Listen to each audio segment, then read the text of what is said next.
Hi there, this is Ranjit from tech2bus.com, and today we'll have a quick overview of the Samsung Galaxy S3. This is the flagship Android phone from Samsung, and this is the international version that is also known as the GTI 93000. We also have a LTE version in some of the regions like US, which houses a dual-core processor. This one sports a quad-core processor that runs on the Exynos chipset and also features the Mali GPU. And I want to thank Faisal Communications for providing this S3 unit for review. And Faisal Communications quoted me a price of 36,500 rupees for this S3. Again, let me quickly give you a physical overview of the phone. The phone sports a 4.8-inch screen with a HD screen that is 720p, and that sports a resolution of 1280 by 720 pixels. We can just unlock the phone like this, and on the front we have a 1.9 megapixel front facing camera. We have all the sensors, as you can expect, the ambient light sensor. We also have this earpiece grill over here, and we also do get a LED notification light. Yes, and this is a multicolored LED notification light so that you can customize it. For example, you can customize with different colors for your missed calls, SMS, etc. And again, we have this 4.8-inch screen, and if we go towards the bottom, we have one physical home button, and we have the two touch type capacitive buttons. This is for the menu, and this is for the back button. And out of the box, this phone comes with the ICS, and it ships with, let me go to the settings, Android version 4, and as you can see, it says Android version 4.0.4, and the phone runs beautifully. It's silky smooth. Again, I would like to point out that this model, the international version, comes with 1 GB of RAM, but the LTE version ships with 2 GB of RAM. But again, I did not find any sort of lag or any issues like this with the phone, and as you can see, the phone is silky smooth. It's butter smooth to operate. Moving towards the back, let me just go back. Samsung opted again for 8 megapixel sensor, but again I have to say the camera quality is improved. It's very good. We also get a single LED flash, and you find this hole that's for the speakerphone. I do not like the fact that this back cover is extra glossy, and I found it to be really slippery. So if you're going to buy this phone, I would suggest that you put in some sort of a back cover to get the grip, because I found the phone to be very slippery because of this glossy back cover. Let me pry open back the cover. You have an indent over here, and you can use that to pry open back the cover. And again, as you can expect, it's this plastic back cover that we generally get with most of the Samsung Galaxy phones. And this phone sports a very good battery. That's a 2100 milliampere battery, and I found that the battery is great. With normal usage, even on 3G, you can easily get 1 day of usage, and with the moderate usage, you can extend it up to 2 days. So that's pretty nice. And this phone sports a micro SIM card. So just make sure that you have a micro SIM. It won't accept a normal SIM card. Again, this phone sports a micro SD XC card, and this can accept SD cards up to 64 GB. Yes, 64 GB. Also, this model that I currently have comes with an internal storage of 16 GB, but Samsung is also shipping other two models that come with 32 or 64 GB. So if you opt for the highest model, that is 64 GB of internal storage, and add a 64 GB SD card, you get a whopping storage of 128 GB. So that's the back, and you can easily put back the back cover by just putting it here and closing it, and it snaps perfectly. And after snapping the back cover, I did not find any creaks or anything like that. It's pretty solid, but again, as I said, this is extra slippery, and I do not like that. It would have been great if it was some sort of a texturized material.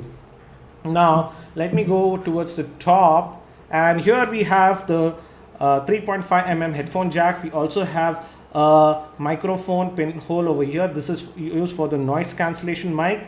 And if you move towards this side, we have this small power on off button. It's pretty tactile, and here we have nothing. And moving towards the bottom, we have the microphone pinhole, and we also get this micro USB slot that will be used for charging, syncing, etc. And on this side, we get this volume rocker. overall I found the phone to be really responsive, but again, if you have a little bit of small hands, you might have a problem using this phone, because as you can see, going towards the corner is a little bit tricky. You have to stretch it a little bit.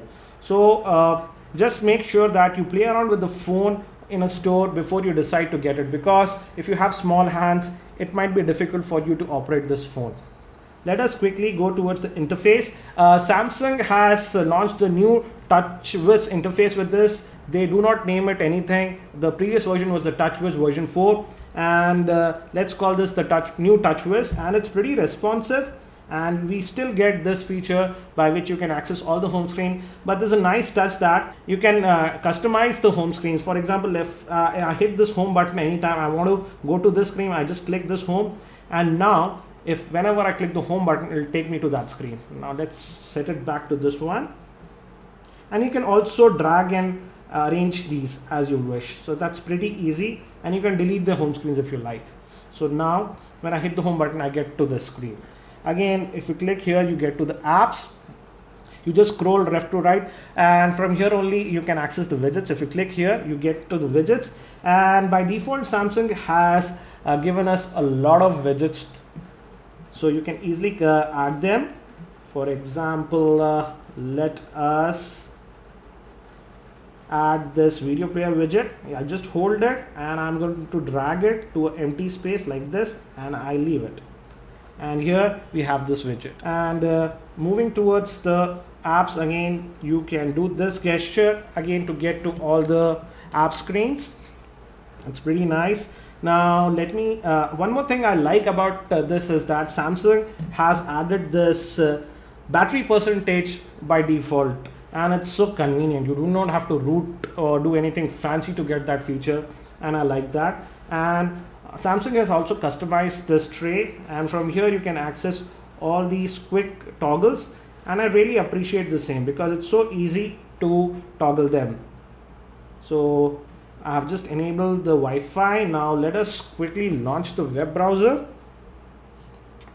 I'm just going to, and this is the default web browser. Let's just go to some site. Let's say news.com. And I found the web browsing performance to be really good, and it does render the pages very fast. As you can see, no issues. And if we go towards the top, we can hit this button, and if you have many tabs, you can easily switch between them. So that's also really nice. And I'll just switch to this, and let me just go to tech2buzz.com. Yeah, it's there. And again, as you can see, it renders the page pretty fast.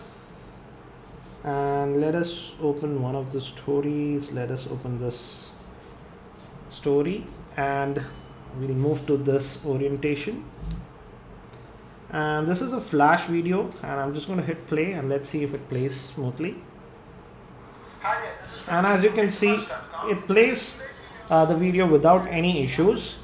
And the speakerphone, I would say, is above average. It's pretty decently loud. It's not very loud. Let me get out of that. So that's the web browsing, and I'm just going to hit home and go back. And as this runs the ICS, Samsung has opted not to put a dedicated button for the multitasking, but if you hold this home button for a while, you get this multitasking tray, and you can switch to any application by just clicking on the same, or you can, if you, let's say you want to close this chat on application, you just swipe it and it's gone like this. So we have this multitasking tray, and Samsung has also opted for giving us the task manager, the traditional task manager, and from here you can see all the apps. By default, this phone comes with 1 GB of RAM. Out of that, 779 MB is available to you. And let's just get out of the same.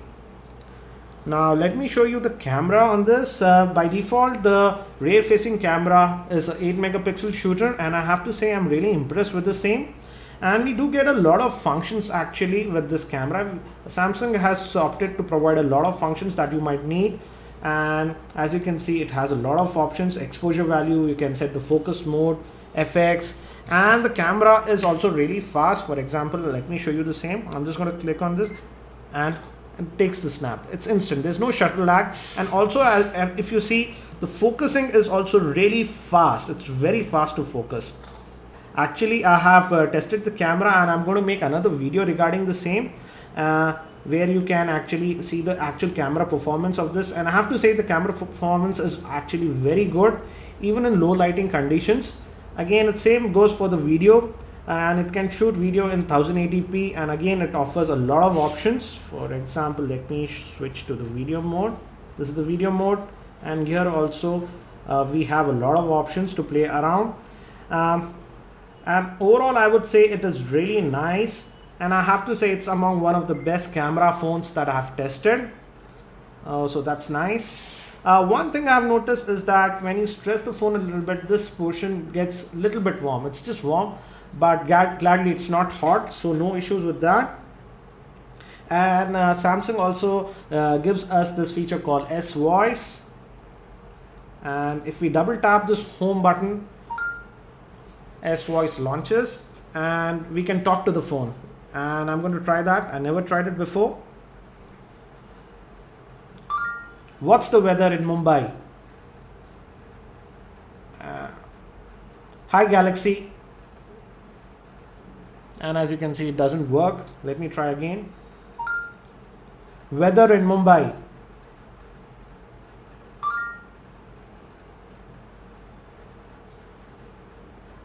And as you can see, it's not that great. I asked for the weather in Mumbai, and it's getting us the weather for Hyderabad.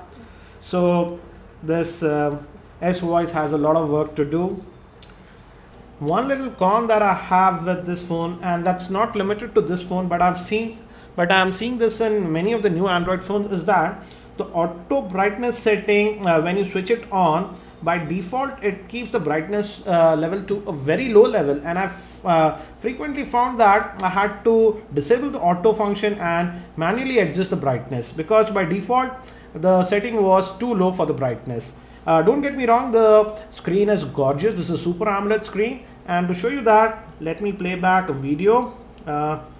This video was already preloaded on the phone by Samsung, and as you can see, it is so vibrant. The screen is just gorgeous, so you can easily watch HD videos on the same, and also as you can see, the viewing angles are pretty great, and it's a pleasure to watch videos on this gorgeous HD, that is 720p screen.